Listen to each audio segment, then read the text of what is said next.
together. And shout out to those who pulled up to my first podcast today, Straight No Chaser podcast, which is for Dallas Cowboys content. So thank y'all who showed up, and salute to Salty Balls and Cheesemo TV putting a 100 ball on it. So thank you for supporting the stream. So all right, so as I head to work today, I always like to kind of gather in like a side opinion based on the Coach Prime storyline, because I mean, if we're being honest, this is very compelling. It's very interesting to see both views of the Coach Prime storyline. And listen, am I an ardent supporter of Coach Prime? Absolutely. I think you've known that. I've been on this train for going on about 3 years. I've been with the Coach Prime storyline for 3 years. You guys follow my channel. When he first got to Jackson State, I was one of the few content creators talking about how good Jackson State was going to be. I was one of the few content creators telling you that, yo, Prime is doing a lot with a very low budget. I was one of the first. Y'all look it up. So, none of that matters right now. We are where we are right now. So, the subject matter of the stream is, yes, moral victories exist. And listen, they do. And the reason why moral victories exist is because you as a coach, your job is always to extract discernible information from a actual game, and you spin it to your players in a way that they can basically metastasize your message and then implement it into next week's aggregate game strategy, or the way that you go about business. You guys hit the like button to weigh in. So why is this important? Now, what I've seen over the last week with, the college landscape and, from a lot of different factions. Now, from people who just flat out do not like Coach Prime, do not like Deion Sanders, from a mainstream football spectrum, you've been seeing them showing their ass. I mean, we've all known that. When Oregon beat them, they were salivating at the mouth that, the Prime storyline got shut down.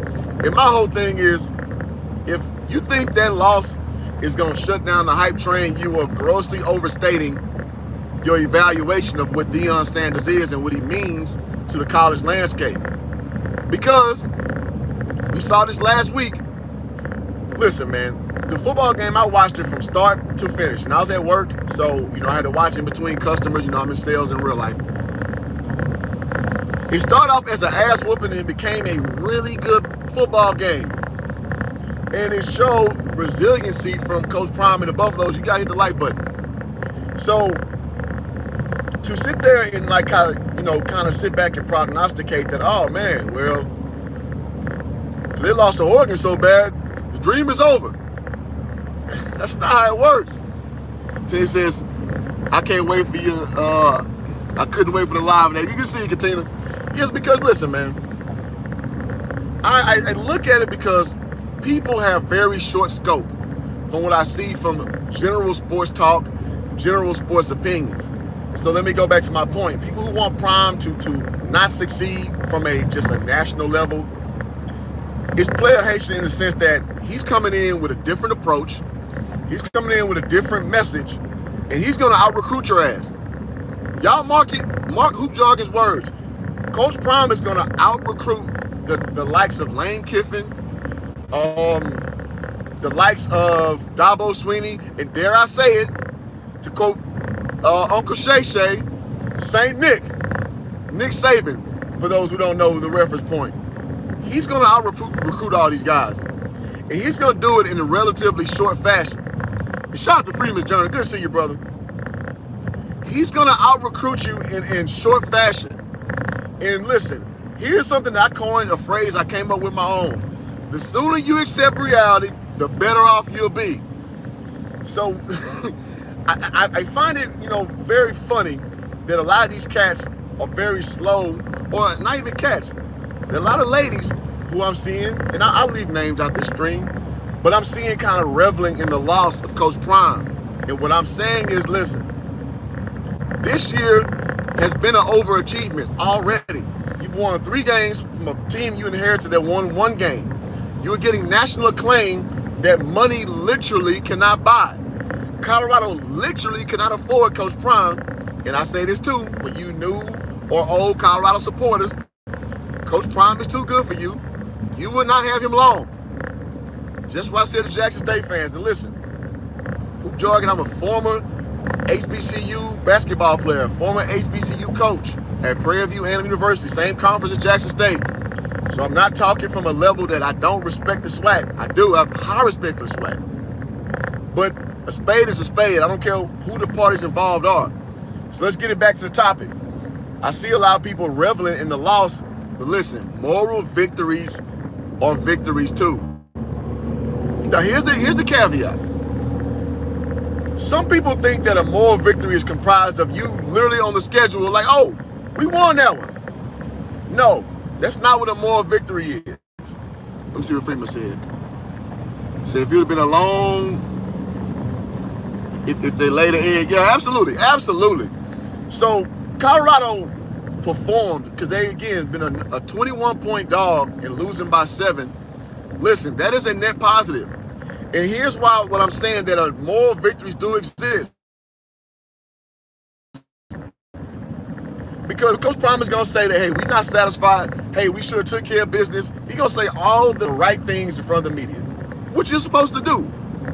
But the underbelly of it, when it's film breakdown time, when it's time to actually talk about what we actually did as a team, you know what's going to happen? We can compete with anybody. Because here's what Colorado did do.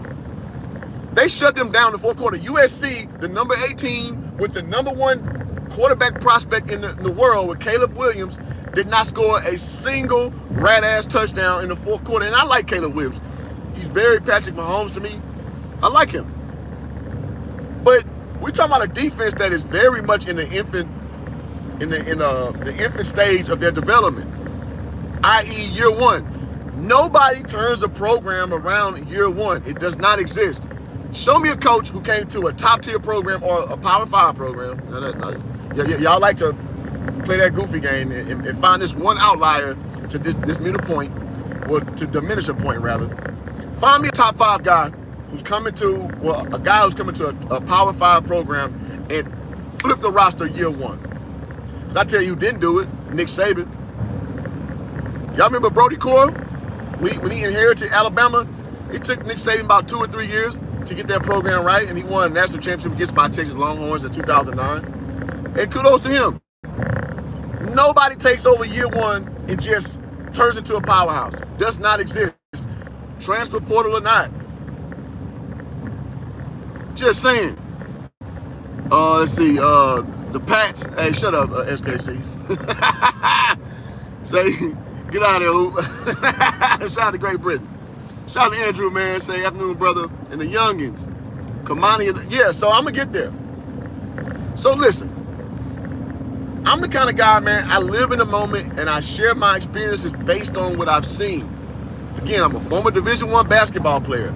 I'm a former Division I coach. What I don't do is leap out the window like guys like Shady McCoy.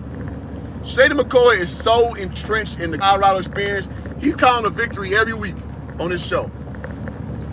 Hoop Jargon told you they're going to lose them 2 games. Now, I'm going to be honest. I didn't think they would fight this hard against USC, but listen, I'm not in their locker room. I don't know. But I'll say this. Urban Meyer told you that in their locker room, they have something special. And Urban Meyer, now, does he have reason maybe to placate to Prime situation? I guess maybe. But overall, Urban Meyer's going to have his opinion. So I did notice he said that. And after that, Colorado beat TCU, right? After that, they beat Nebraska, who's coached by Matt Rule, former NFL coach, formerly with the Panthers. So, it's just funny how dismissive people are on the back end. Oh, well, Nebraska saw TCU ain't good as it was last year. Well, shit. Like, Colorado was literally one of the worst programs in America last year. So, how are you evaluating these situations. So that's what I always, hold people's, opinions to. It's like, what are you basing this off of? Because again, as a former college coach, I know that, listen, there are a lot of idiosyncrasies that go into game strategy, going with player preparation, on and so forward. And with people, i.e. quarterbacks or Monday morning coaches, the things you deduce, it's a little comical. Because I've been in them trenches before. It's a little comical of how you think how easily discernible things are, how easily interpretable things are, and you just run off with opinion. That's not how it worked, dog. How my man say Randy Jackson from America, it's a no for me, dog. Zen says, hoop what a day, man. Straight up. Freeman says, Cairo has a bowl game in their sights. Yes, I think so too. Absolutely. Great Britain says USC has a hell of a game. They got to get to a whole full court. Yes, and that comes with developing the culture. You're not going to have a ready-made product, i.e. you won't have, you got to hit the like button, please. You guys not going to have just add water or just add transfers, boom. Because we saw with the dilemma that Prime had with Kamani McLean, not basically, matriculating to the system quick enough. But people say, oh man, it's a 5-star recruit. People will be like Travis Hunter. Listen, man, Travis Hunter is special. Travis Hunter is something you may not see again. Playing both sides of the ball at a very high level, because before he got to Colorado, this dude played both sides of the football, and he was shutting down a whole side of football for a good portion of his, tenure in the SWAC. But people don't talk about that, though. People are speaking as if this is his first year playing college football, and it's not. And it's unfortunate the brother, got that cheap shot, in which he forgave, old dude. He better than me, but that's what he chose to do, so I'm going to move on, too. I'm not going to be some emotional ass male who going to sit here and lambaste an old buddy. I think his name is Blackstone, which is funny because he's a white dude. I'm not going to sit here and make a stream about this dude because Travis forgave him, Coach Prime forgave him. I'm moving on. Now, personally, I would have more of a grudge if it were me, but listen, I ain't playing. I stopped playing professional. I stopped playing college sports in 2007. I'm whole 16 years removed from my playing days. My opinion don't matter in that regard. All right, get some of these comments. The way Colorado played, because USC will be the rest. Yeah, USC will be the worst team the worst, as in worst matchup, but the best team they'll play the rest of the year. Absolutely. Shedeur not hurting himself. Never. Shedeur Sanders has been a great 3-year project to watch, man. I watched Shedeur Sanders from his first year, having happy feet, getting rid of the ball too early, running too early, taking unnecessary sacks, to year 2, last year at Jackson State. Shedeur Sanders was a marvel to watch. He was a kid with a lot of patience, with a lot of poise, who waited before, going through all his progressions and hitting the open man. Year 3, I'm seeing him at a higher level. And listen, all my SWAC fans who still follow the page, let's just keep it a bean. Let's keep it a buck. There's no comparison between Pac-12 competition and the SWAC. Let's be honest. Because as a former SWAC athlete, we played against Pac-12 teams. We knew it was an ass whooping coming afoot. As a player playing against Oregon State, I mean, we played a good game. We probably lost by like 19 or something like that. But there was a clear talent difference. When I coached, we played against UCLA. We got smacked by like 25, 30. We knew there's a clear talent difference. They had Drew Holiday and Collison on that team. And Drew Holiday, by the way, breaking news, he got traded to the Boston Celtics. So Boston Celtics are making some tough moves, man. Shout out to Danny Ainge. So I'm just saying from a driver's seat standpoint, no pun intended, I've seen what next level talent looks like, and I'm just giving you a fair one with my evaluations. If I miss out on any Pac-10, well, it was Pac-10 back then, but I'm trying to think of anything I missed out on. Anything I missed out on my personal experience. I'm not talking about nothing that I'm a degree removed from, just something I personally saw from a Pac-10 level or Pac-12 currently. Give me a second. Nope. So those two examples give me my opinion. And I'm going to be frank. My two examples are more than the average bear. It just is. Let's see. Great Britain said they gave USC a hell of a game. They got to play 4 quarters. Absolutely. But again, when you're establishing a culture, when you're getting guys to buy in, it takes time. People are evaluating Prime on a level of like a full 2 years of program control in a 4-week vacuum. Now, the alternative is, I get it. He's getting attention that no coach is getting since forever. Since Ben Pimpin. You can't name a coach that's gotten so much attention on these game days, right? So I understand where the hate or the critique come from. I get it. But to be a thoughtful evaluator, it would behoove you to like understand the whole landscape of what's going on. And the whole landscape is, year one, you're not going to get that much turnover as far as success and failure. So the fact that you tripled on what your win total was last year, and from a financial standpoint, I mean, it's not even talkable of how, what Colorado has done as far as this program as where it was. Y'all look at the numbers of it. It's not even comparable. Sheesh. Let's see. Should do it. I heard yourself. Shit, get better. And they say better with management. They would beat that. Yeah, I mean, listen. You bring in. It's not necessarily even bringing in new staff. You have a year under your belt with staff, knowing what your expectation is. They get a full year to evaluate. Because every coach, what they do is they evaluate their staff. Like, yo, I need you to do this, this, and this, and this, and this going forward. I need this, and this, and how you going forward. Year one, you ain't even got to the evaluation period yet. You're going off of reputation of what I heard you are over there. I'm bringing you in, and then boom. And then, preseason meetings, those exist. So for them to be 3-2, have played with 3 top 25 teams, and they're 1-3 in that capacity, or 1-2 in that capacity, that's damn good. That's damn good. Especially considering you bringing a coach who came from the SWAC. Come on now.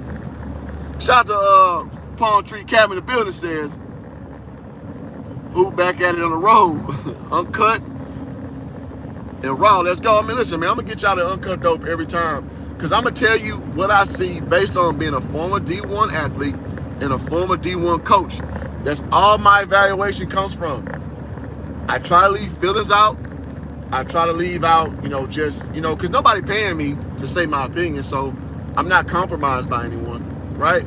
So I'm going to tell y'all what I see based on my life experiences and on what people tell me, say, and what I know how a Division I program functions and works. Y'all hit the like button. Said, boo-hoo, life is fair. We're grown from then. You should sit down somewhere. So I'm influencing at this point. Hey, just saying. Do you agree that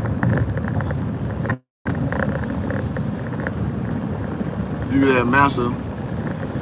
Let's see. You agree that Massa on the field, special teams with leading other teams.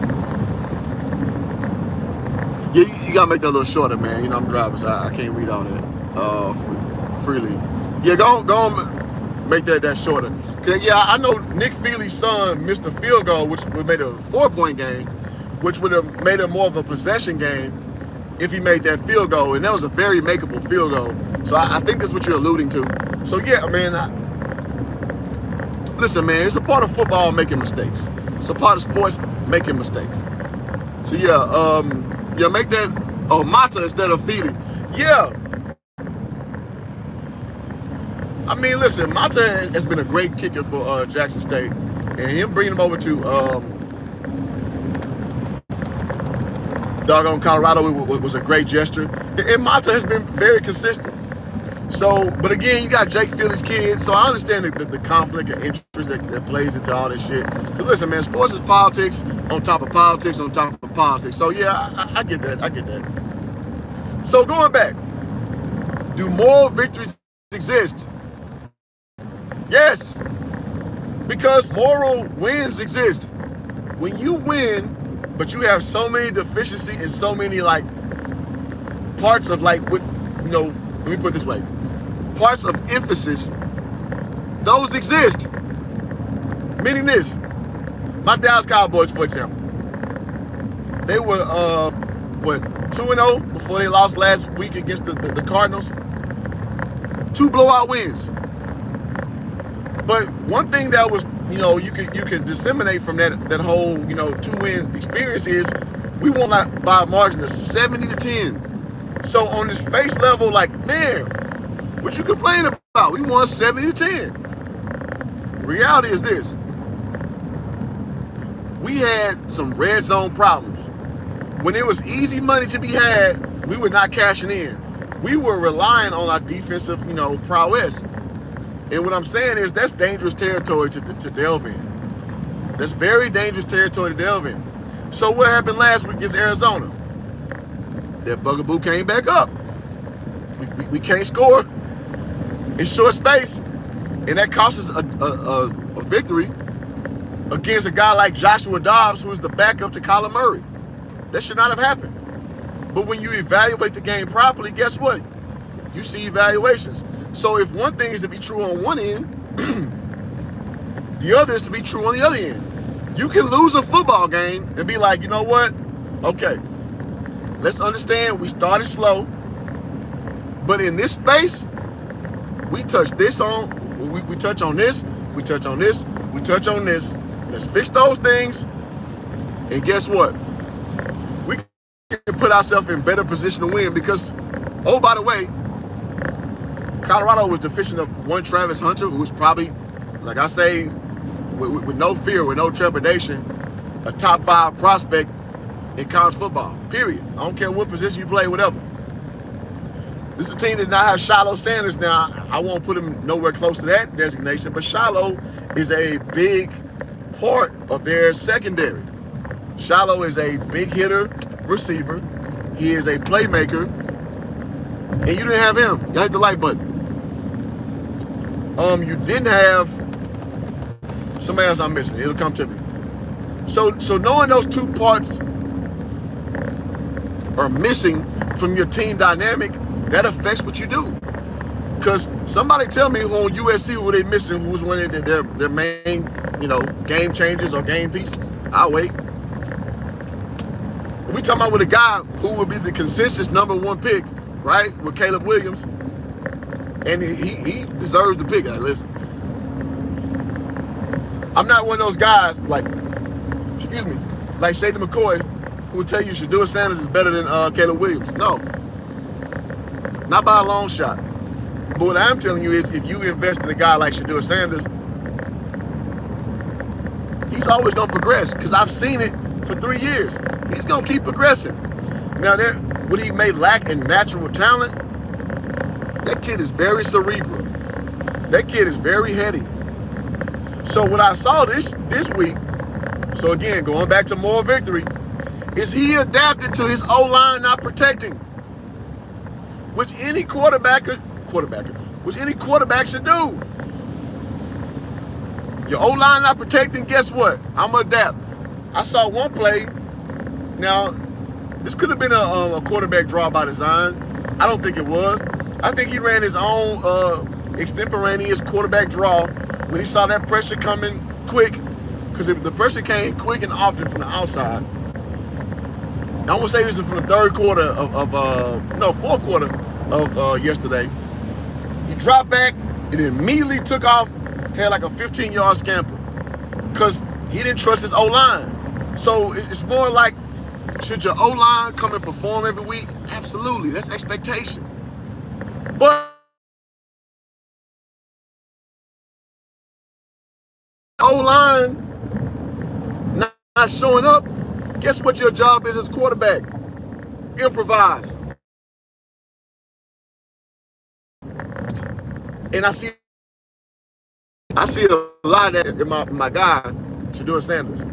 So he gets all the credit in the world for me for lack of maybe arm talent, or lack of foot talent, or creativity.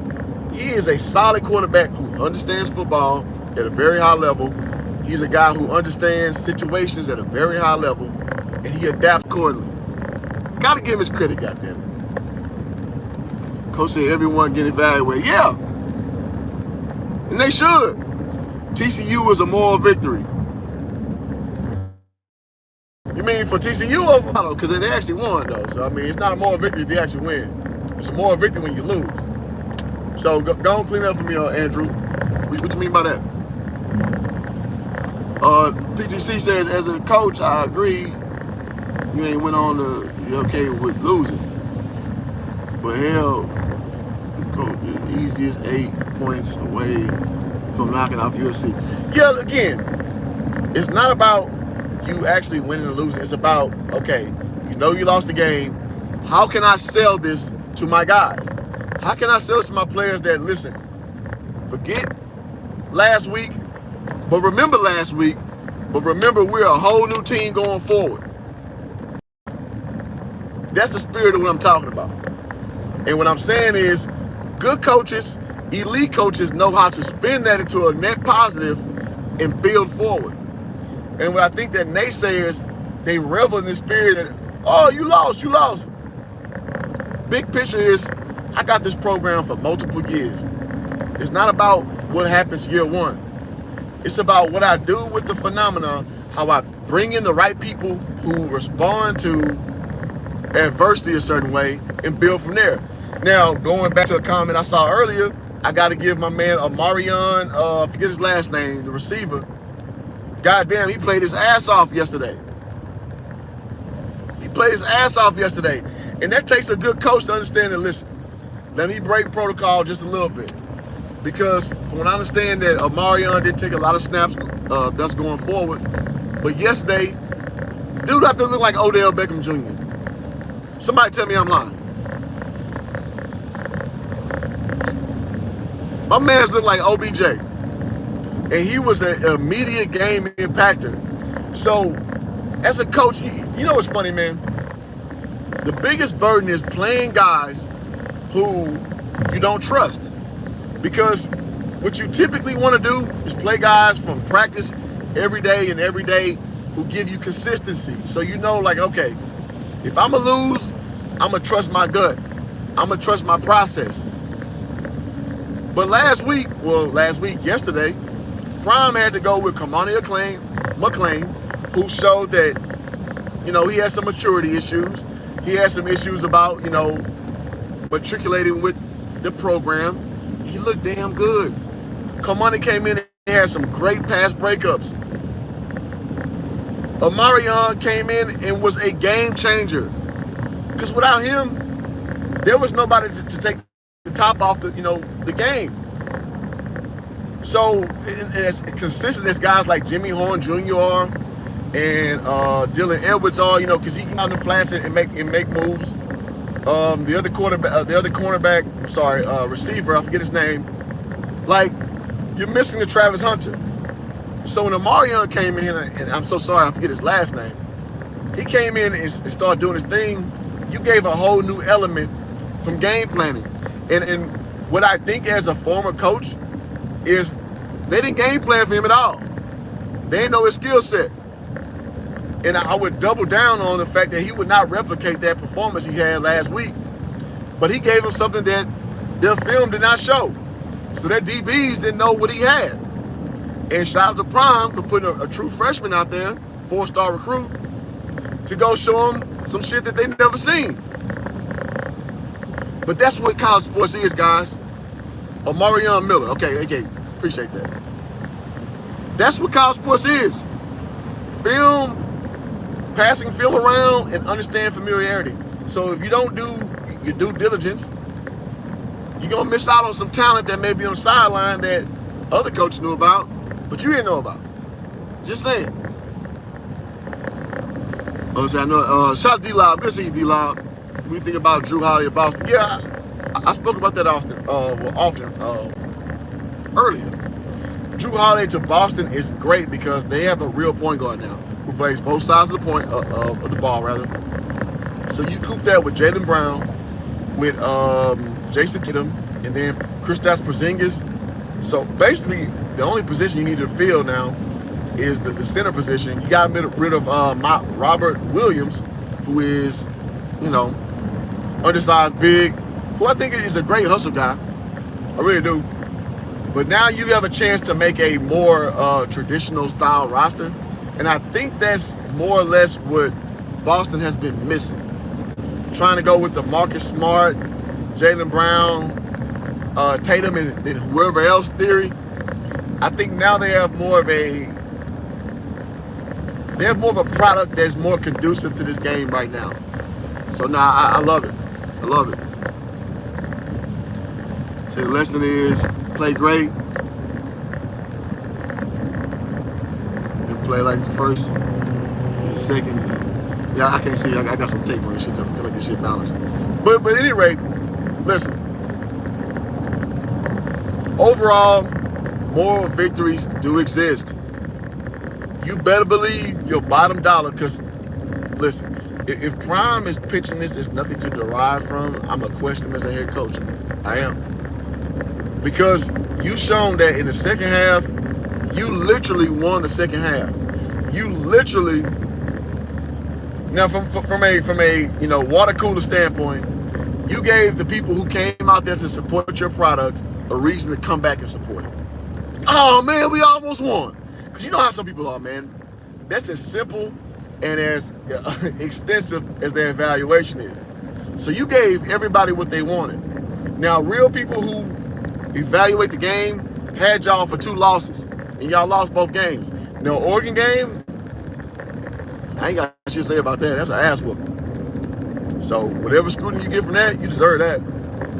But this USC game, which is a higher seed team,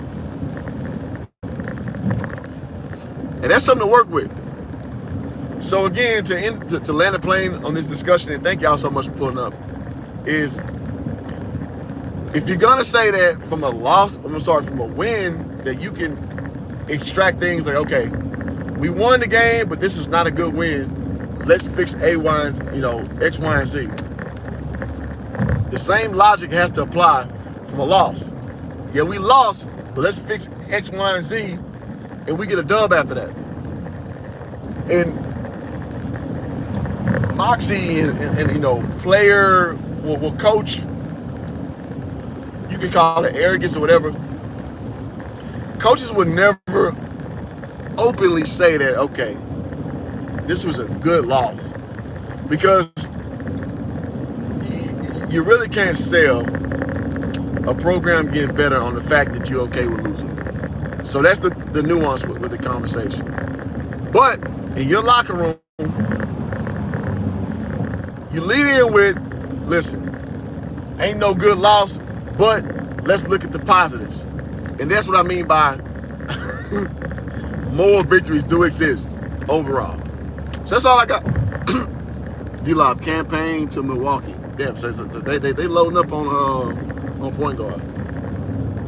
So yeah, so that's all I got, man. As I'm about to put to work, man. Thank y'all so much for tuning in to Hoop Jargon, the experience. Please hit the like button to weigh in. And if you really like it, you get the Cash App at HJ Streams. I'll be monetizable in about 28 days over some bullshiggity. But it is what it is, and I'll talk to y'all soon.